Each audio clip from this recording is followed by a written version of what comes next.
We are back. We are bitching. It must be Wednesday. All right, what are we bitching about, Scotty? What's going on? If people want to know, is your dog aggressive? Is their dog aggressive?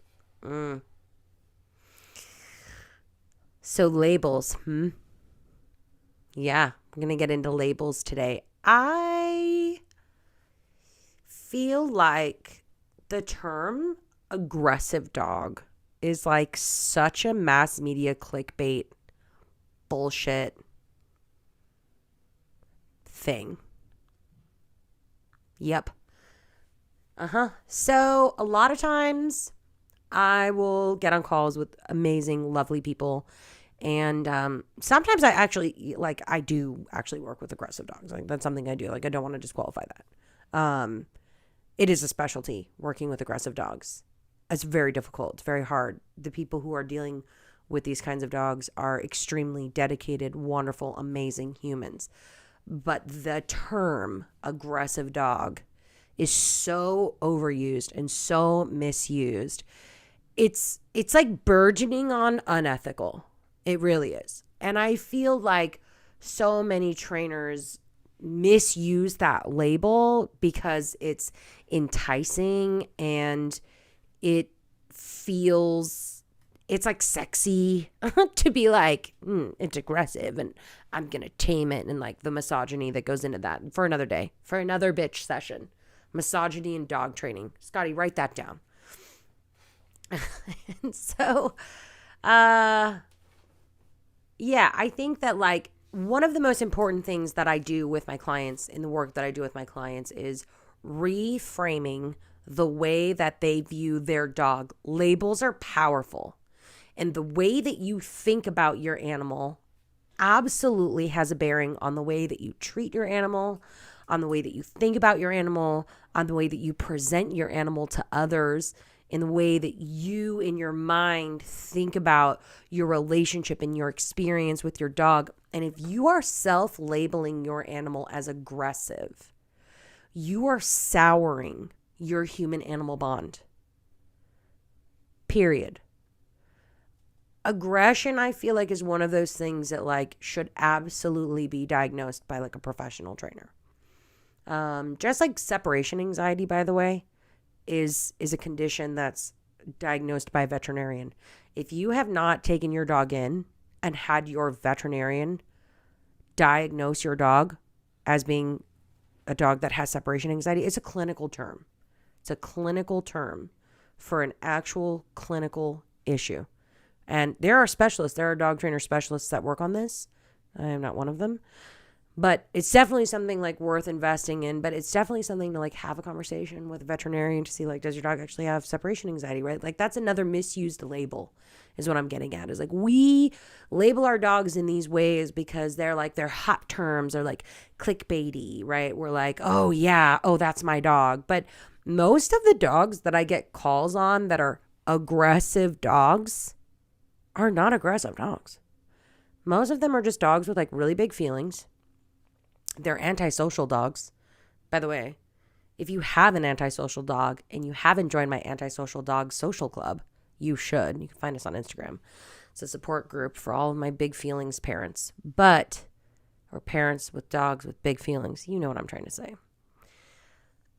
If your dog is exhibiting behavior that you consider aggressive, the first thing that I would suggest you do is write down how you feel that aggression is manifesting. Like, what exactly is it that your dog is doing that you find to be aggressive, right?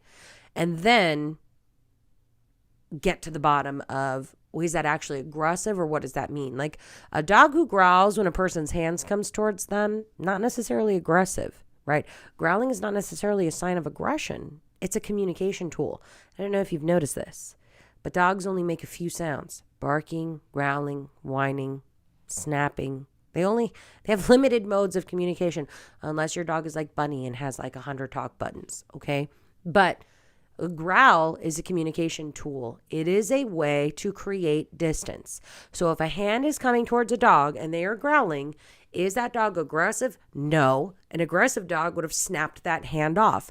That dog is communicating. That dog is saying, please get your fucking hand out of my face. Nicely. Snapping is, get that fucking hand out of my face.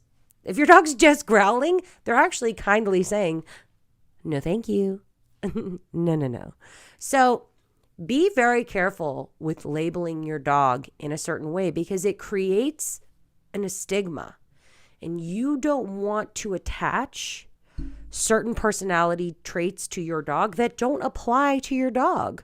So just as like a general rule of thumb, if you hear a label, if it hasn't been given to you by a professional, if it hasn't been diagnosed by a professional as something, as aggression, as reactivity, which reactivity, by the way, broad term. I always have to explain this to my clients because I specialize in like reactive and aggressive dogs. This is like what I deal with on a day-to-day basis here in Los Angeles.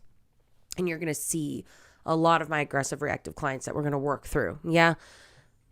Even reactivity is such a blanketed statement because reactivity can mean anything from like downright aggravated and enraged on a leash to excited, frustrated, excited. So until you actually know the underlying cause, the why behind the behavior, try not to mislabel your dog. I would say a better way to label your dog with kindness and love is to say, my dog has big feelings. My dog is having a little trouble emotionally regulating in these situations. My dog is not at their best when these things are happening. My dog is experiencing overwhelm in these scenarios.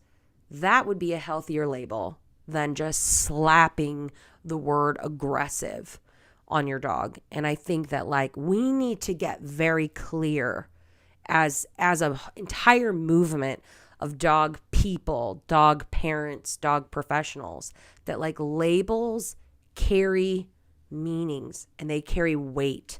And sometimes that weight is negative. And so let's relabel. Like let's start to change the way we talk about our animals. So if you have a big feelings dog, you've got a dog with big feelings. Let's get to the bottom of those feelings. Let's talk about the manifestation of that behavior. And let's stop labeling our dogs as things that they are not. That's it. Like, share, subscribe. Send to your neighbor. Send to your best friend. Send it to yourself because you love yourself so much. Send it to your dog. Don't send it to your dog. Send it to your dog. Fuck it. And I will see you next week. We will bitch again.